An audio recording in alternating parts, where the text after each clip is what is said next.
Good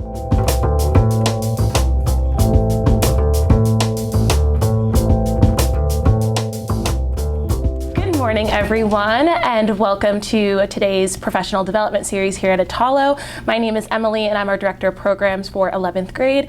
And with me today, I have Jennifer West, the Executive Director of Girls on the Run, Lancaster and Lebanon County. Hi, thanks for having me. Thank you for being here. Yeah. Just to kind of kick us off, where are you from, and what were some of your interests growing up? Yeah, so I'm from Lancaster. I went to Mannheim Township. Very nice. Yeah, it's awesome. My interest growing up, well, that was a long time ago, so I was trying to think of what they were.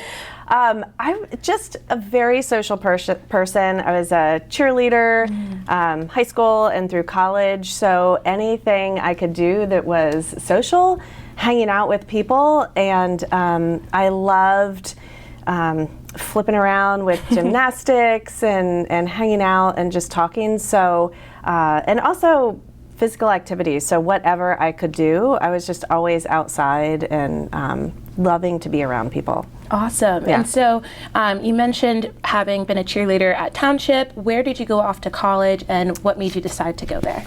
Yeah, I went to Indiana University of Pennsylvania, right? Representing.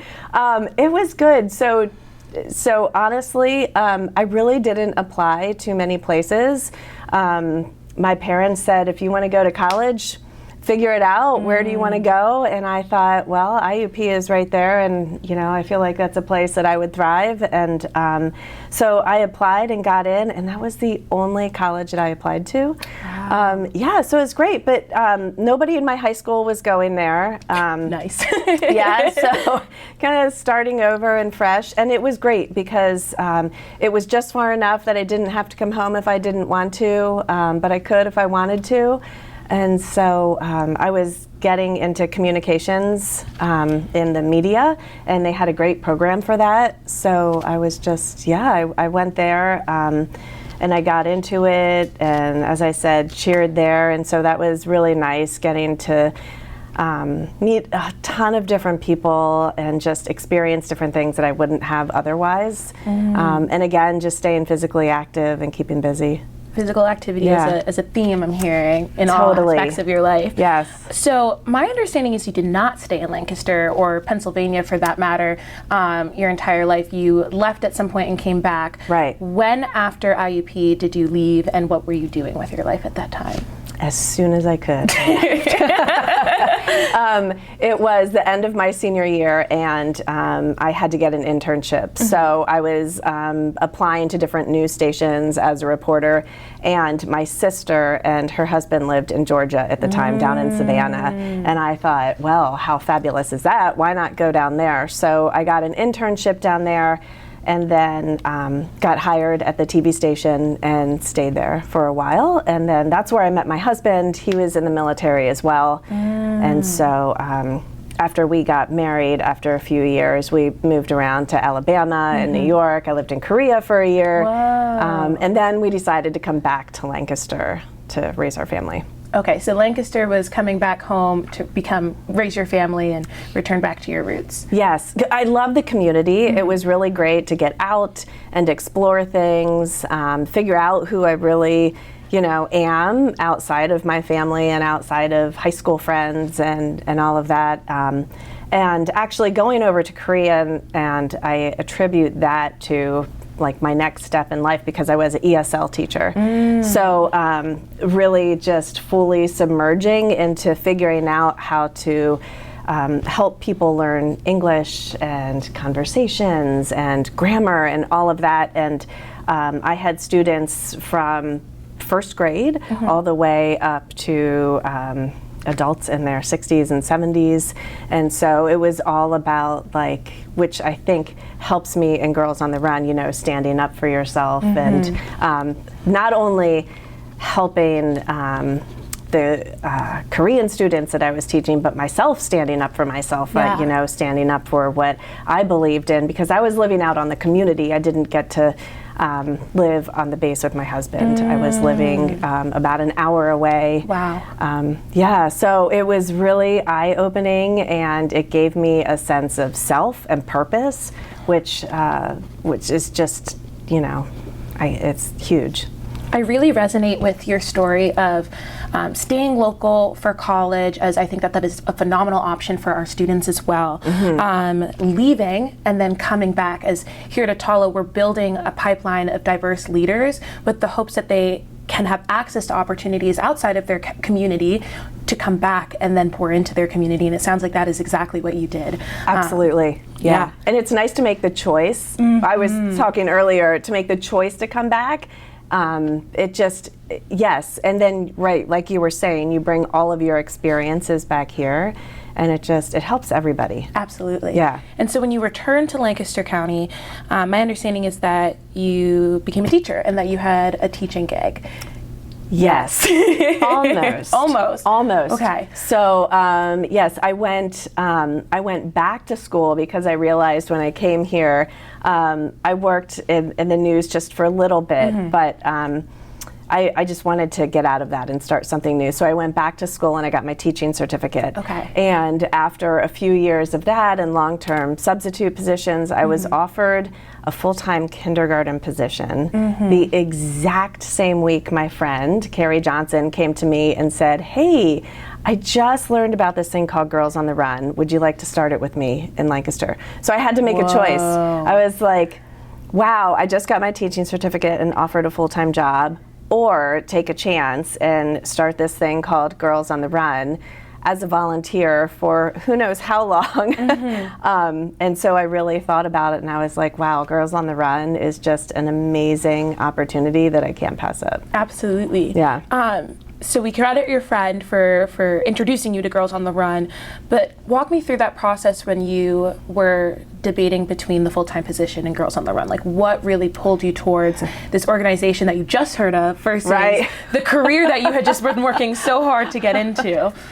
It was an internal, a lot of dialogue, right, going on and talking to different people. And I think the talking to people is what helped me because everything is a village, and I say all of the time, like, you don't just want to make decisions in a silo.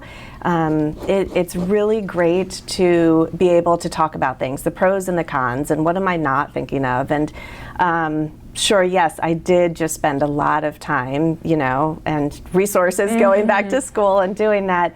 But at the time, I and my friend Carrie, we both had two girls, and they were in 3rd and 5th grade, which is the exact same grades that Girls on the Run is. And so just looking at it and looking at the girls, I thought, okay, so if we can bring this to Lancaster, there is nothing like it.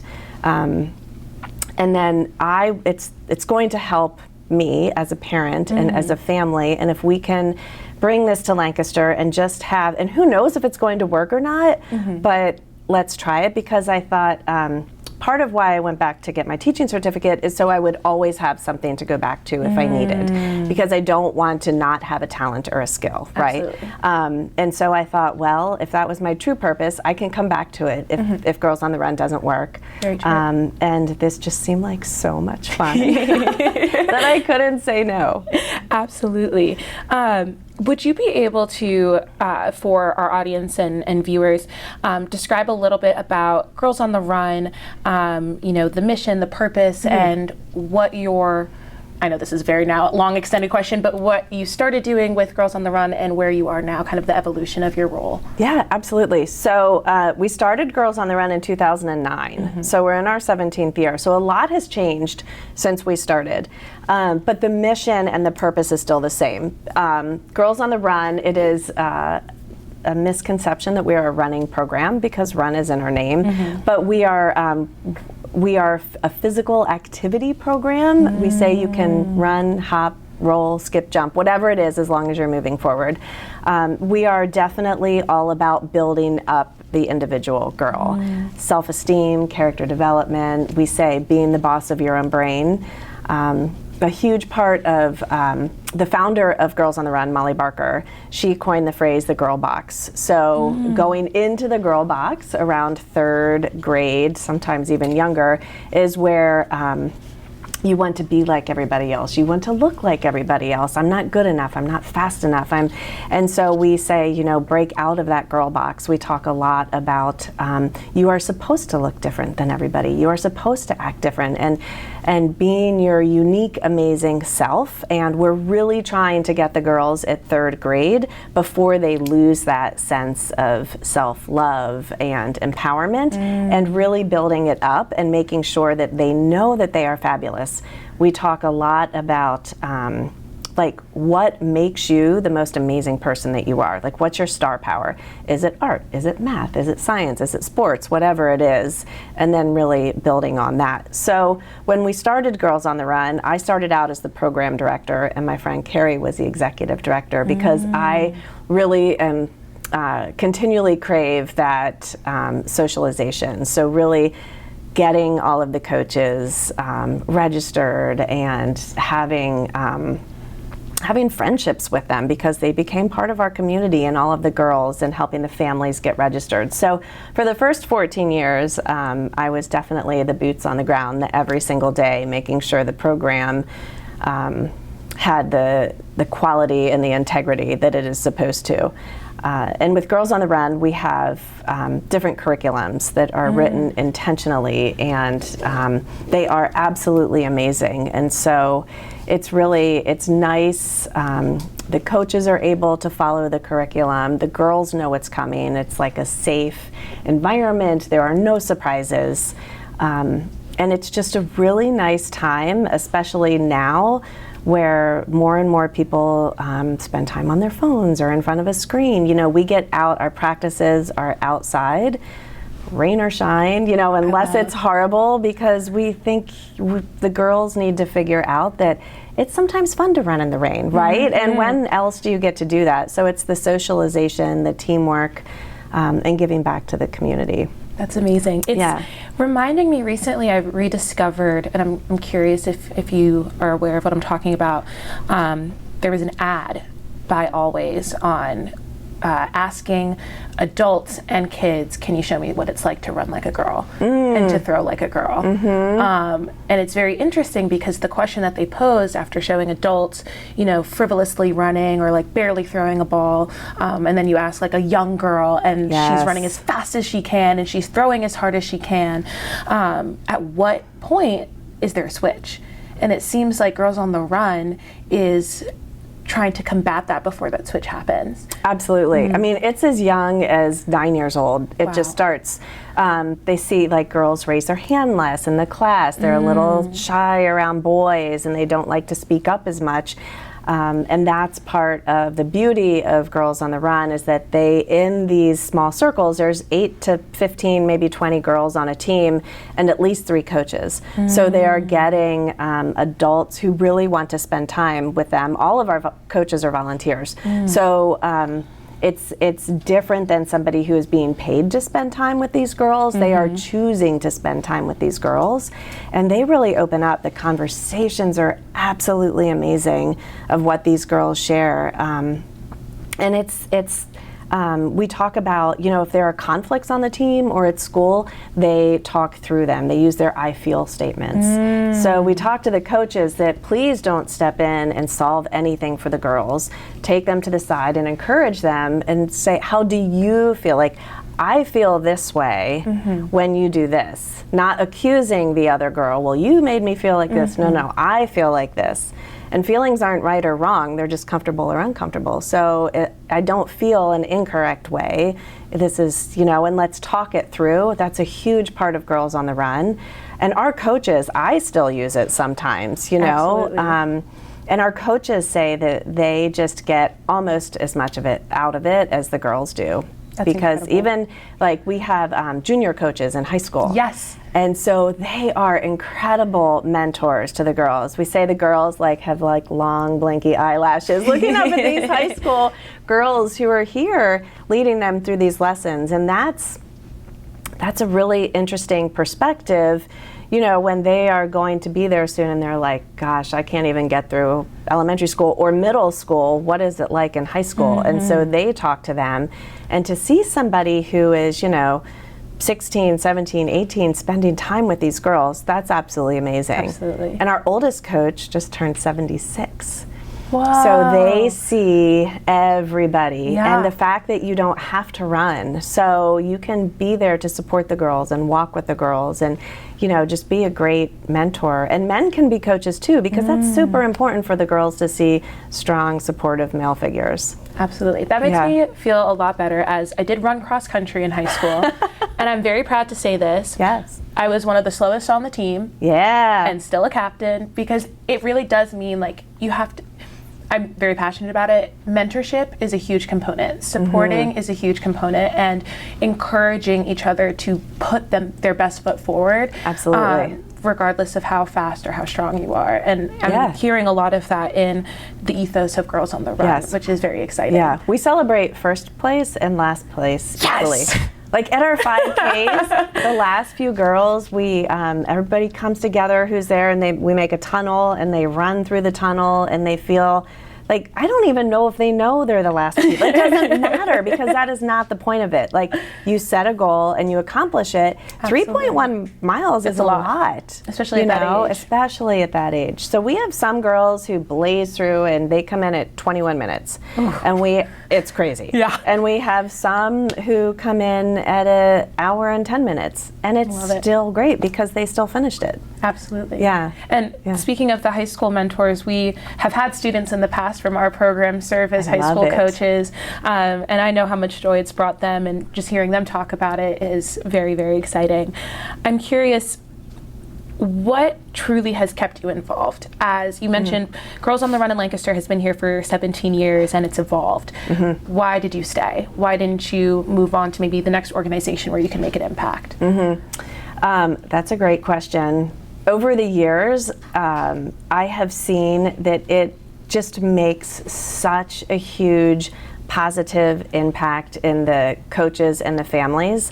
And I was working with them so intimately that I didn't ever want to leave, you know? And the great thing is that there's a girl maybe who starts in 3rd grade because she's new, or she doesn't have friends, or maybe she's got a lot of friends, but she's kind of unsure about herself. And so it doesn't matter, you know, you don't know what somebody is going through on the inside. Girls join for a myriad of reasons, and they each get something different out of it, and they get what they need. Some girls join on the off season of sports because they want to get faster, and that's okay too, because they are learning through the lessons as they're getting faster.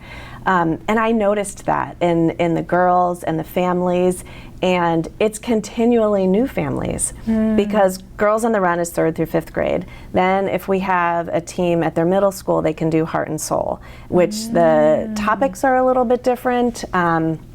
They're called Big Ideas, so they can talk about lots of different things under an umbrella, and it's getting them ready for high school. And then they can become a junior coach in high school. So I was watching these girls, and some honestly do it the entire way up, and then they become coaches.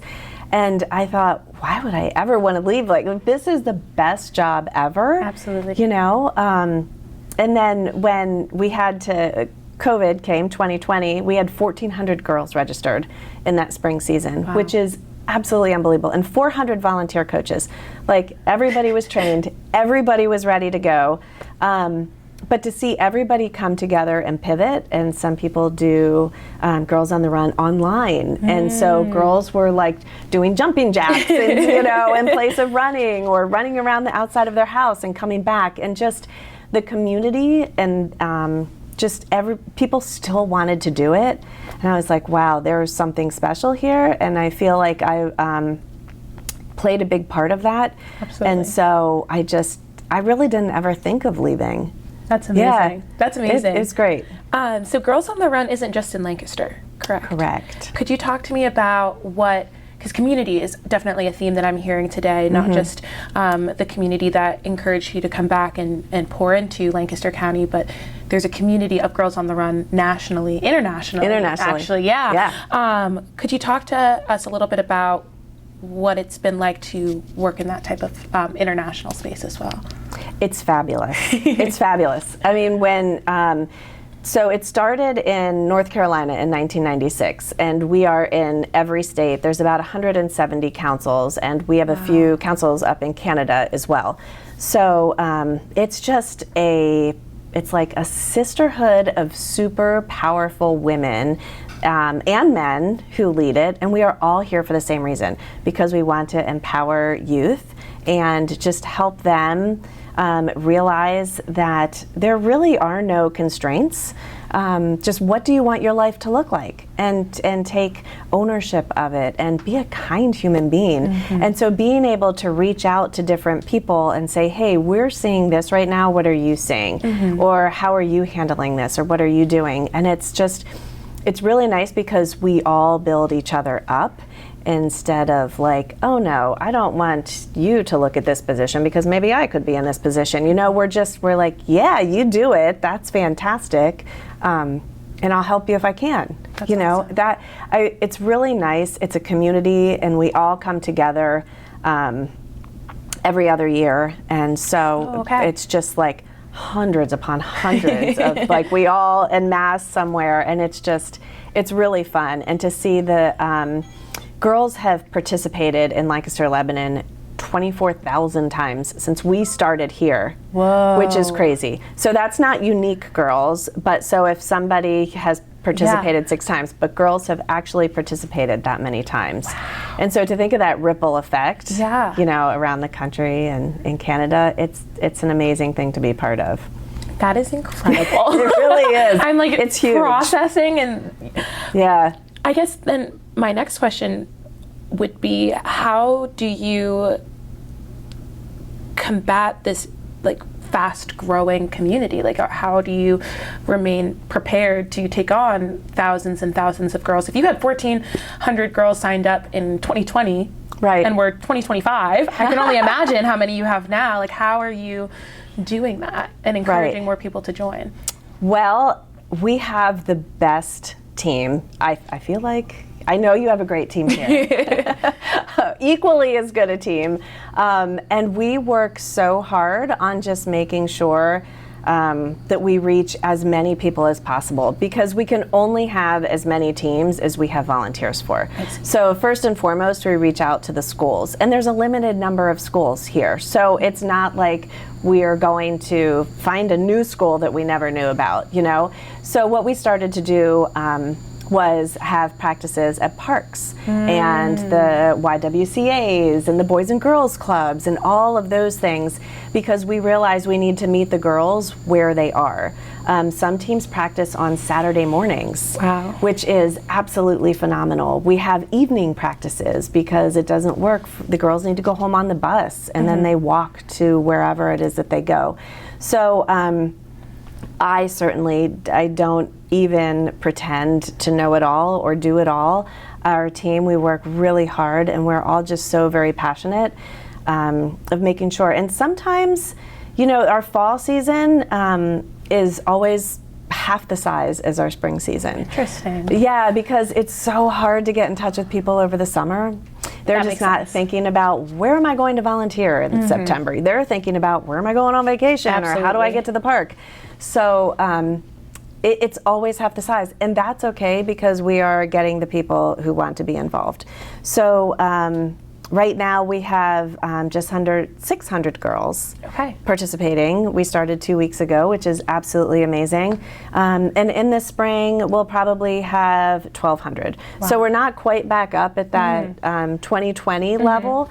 The volunteers look a lot different now. They used to be predominantly teachers, and now the teachers are really stretched thin. And we love our teachers who coach, and we're now reaching out more into the community. So college kids, and not even just parents, but grandparents and neighbors. And we have lots of coaches who don't have kids or have boys, and they just want to you know, empower the youth that are coming up. And it's so important for us to never think, okay, we've hit enough, we're good, let's just stay where we are. We are always thinking, you know, how can we give back to the community? So we have thought leadership events where we talk about social media and too much screen time and bullying and Facebook. And we really try and bring like leaders and those topics in so we can just keep conversations going and get people involved in different ways. That's incredible. That's absolutely It's fun. incredible. Yeah. I'm curious, and this will be my last question before I open it up to you all. How do you collaborate with other organizations that might be serving similar missions or similar populations, as there are also other organizations that are here to uplift young girls? So I'm just curious, what does that look like in community? Yeah, it's literally different every single year. It's we talk to different organizations. Mostly like for our seasons, like I was saying, the Boys and Girls Club or the YMCA, like where are the girls meeting and how can we bring some coaches into you? Would you like to have some of the people who come to your organization participate? And it's really, it's just talking, like, you know, are you having a summer event where you would like us to come in and do a mini lesson? Or even for grown-ups, like we're doing some little mini Girls on the Run for grown-ups type thing, because the adults really want the empowerment of these lessons too. You know, like we talk about the 5-finger breathing, where it's like, okay, breathe in, breathe out, breathe in, breathe out, and you do it 5 times, go up and down your fingers, because you don't want to text back too quickly, you don't want to speak too quickly. If you're super upset, just take a beat, you know, and so that's one of our lessons. And so we just talk to the different organizations here in Brightside, and my gosh, let's bring Girls on the Run to all of your, you know, your girls who are there. Absolutely. Yeah, so it's ever changing, and we're always open, you know, for partnerships or talking, you know, to the students at Attollo and how do you want to get involved, because it's mutually beneficial. Yes. It is. It's not just a one-sided thing, which is what we love. Amazing. I really appreciate that you are acknowledging that it is ever changing, and sometimes change can be one of those uncomfortable feelings. Sure can. But diving into that discomfort can create wonderful results. And so I really appreciate you being open about the different ways that you collaborate and how it might not always look the same, even if I know I would love for some consistency. But I want to make sure that we can hear from other people, so I'm opening it up to questions. Seb? So I think you talked about transitions and like transitioning from Lancaster to Georgia and then even places like Korea. So do you have any tips or tricks for people of how to make transitions and transitioning of all kinds, whether it's careers or moving, easier and more comfortable for them? That is a great question. And you know, I think it looks different for everybody.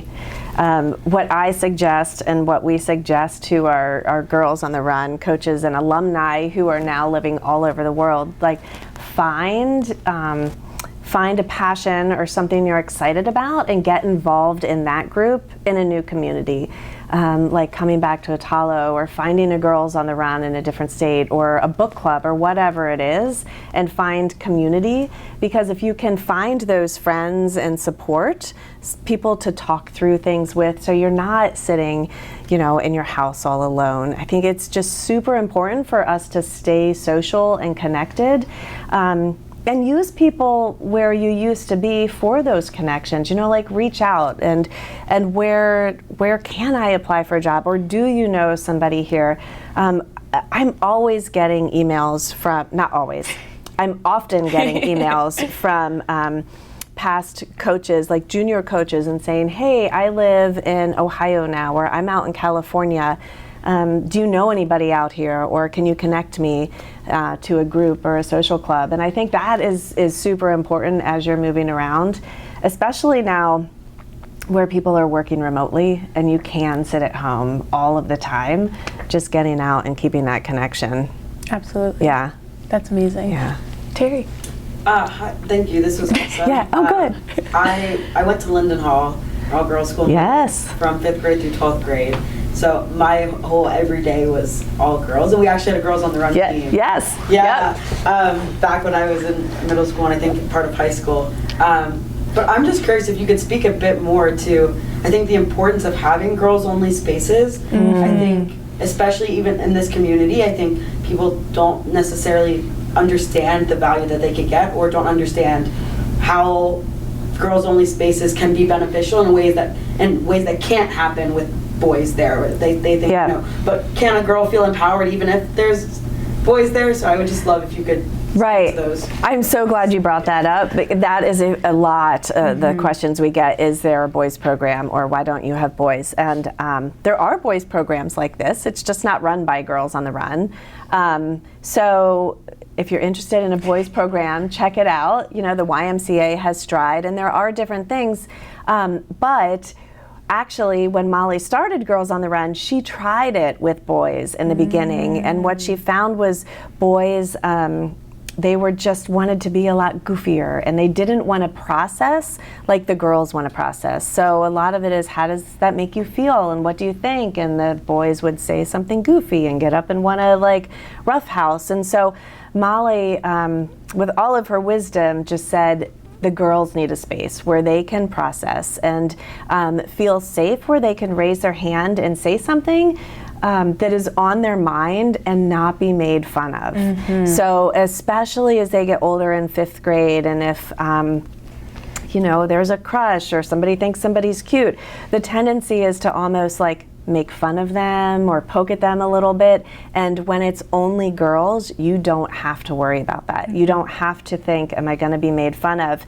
We have one of our big things during the first practice is, you know, we don't laugh at people. We don't make fun of people. We don't talk about the important topics outside of Girls on the Run. So you're not going to go to school and say, oh my gosh, Susie said that she thought she talks to squirrels or something, you know, which literally happened at one of the practices.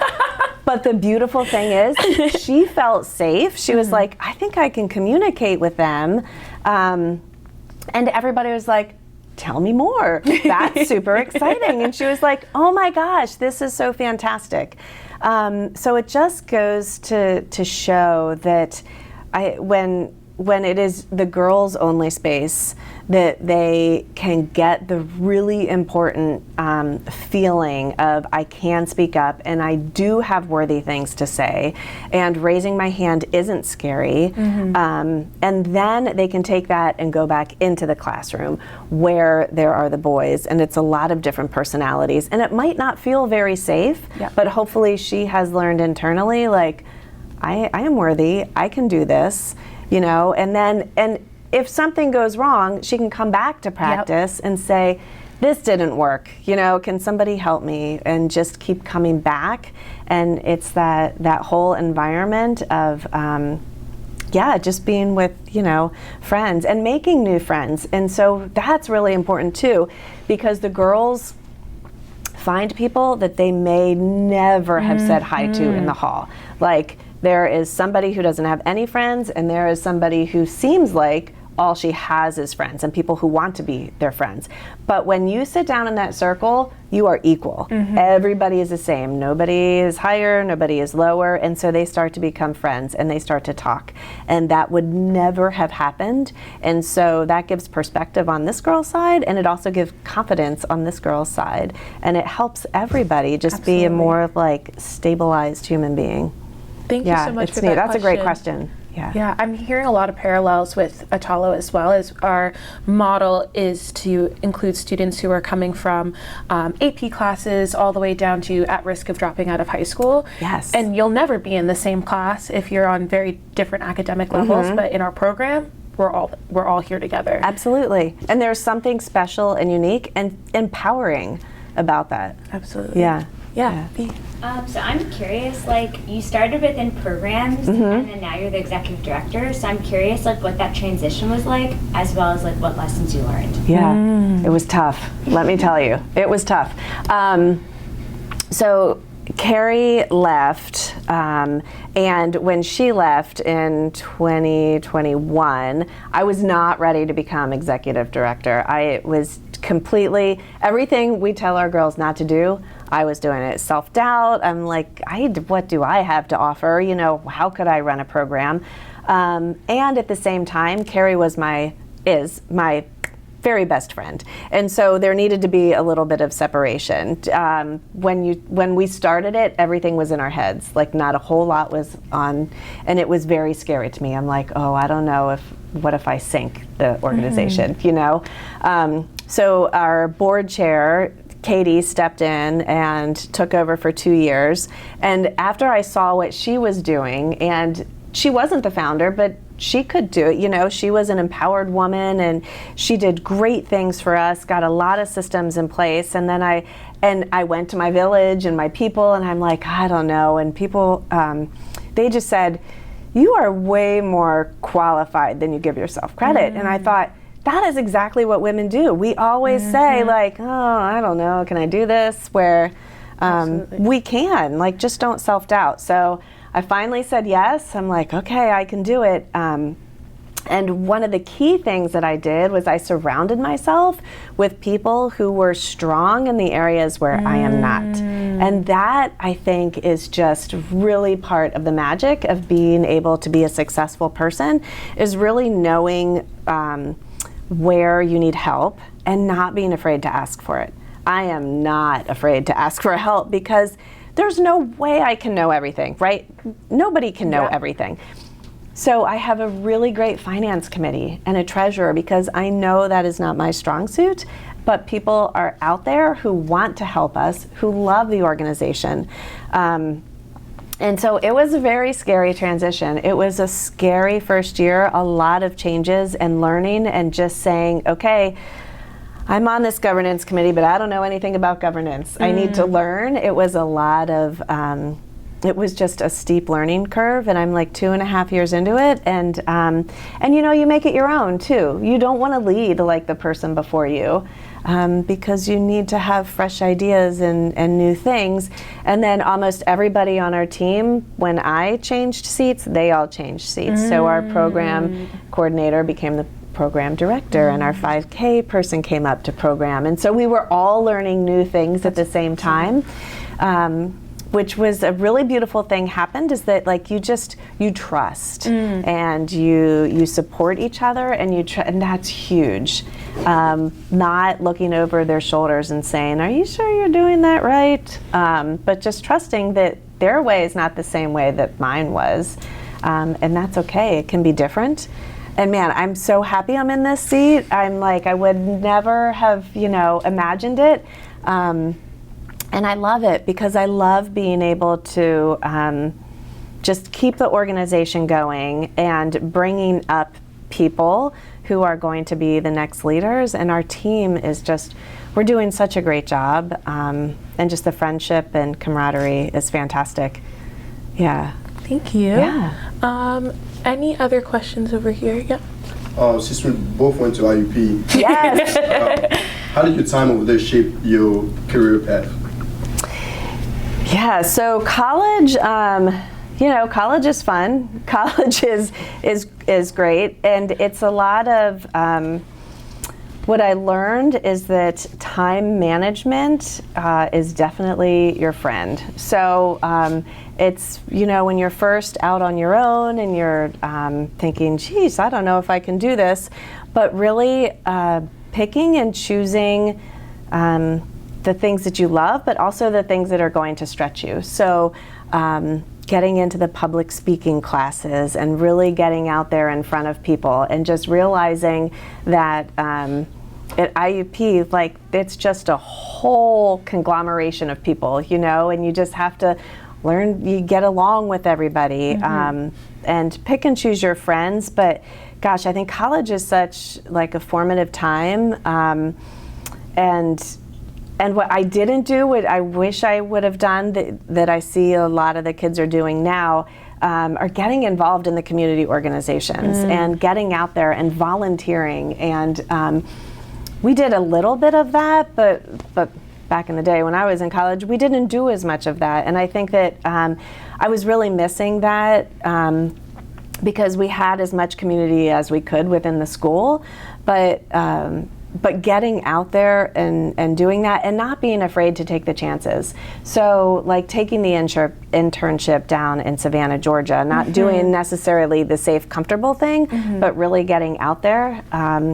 I would say doing as many different things, because once you leave college, you don't get those opportunities anymore. You know, like everything is at your fingertips right there, and that is the time to completely take advantage of it if you're able to. Yeah. Yep. Yeah. We'll go Sebastian, then Terry for our last question. So I know for me, music's very important when I run. So do you or like the girls have a favorite artist or like song to run to? Oh goodness.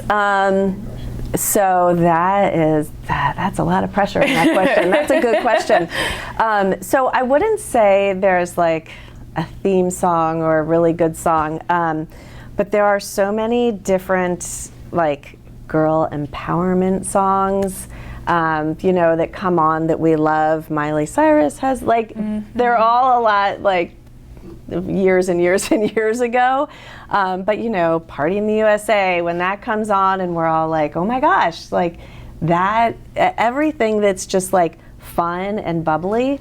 I just love to work out to songs like that are uplifting, and yeah, just the girl empowerment. There are a lot of different Girls on the Run playlists on Spotify, and there is a huge theme through it with all of those like fun and celebration and uplifting. Yeah.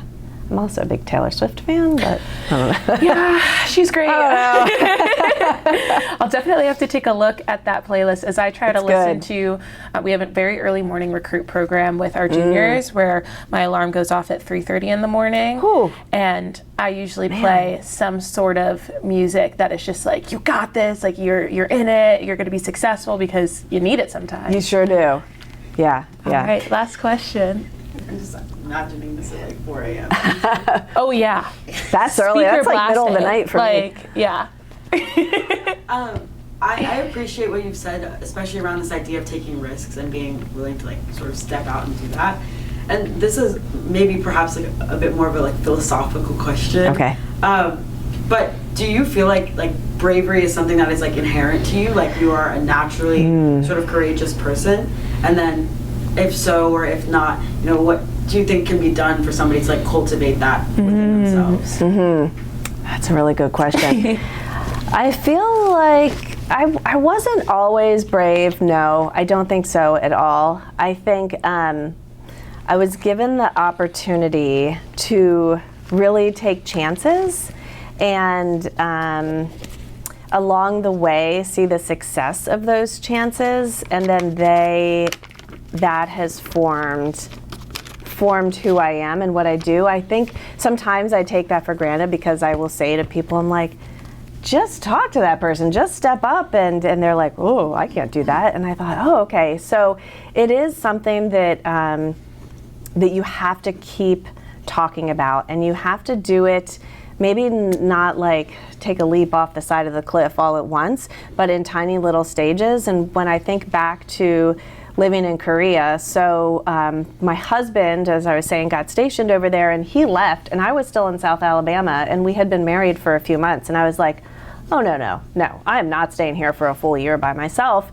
So being brave enough, I'm like, I'm going to, this is when dial-up was, you know, the internet, so it was like the I don't even know if you know what that is. Yes. But, and then finding a job, teaching English, living in the Korean community on my own, figuring it out, having to stand up for myself and others for a paycheck every single week.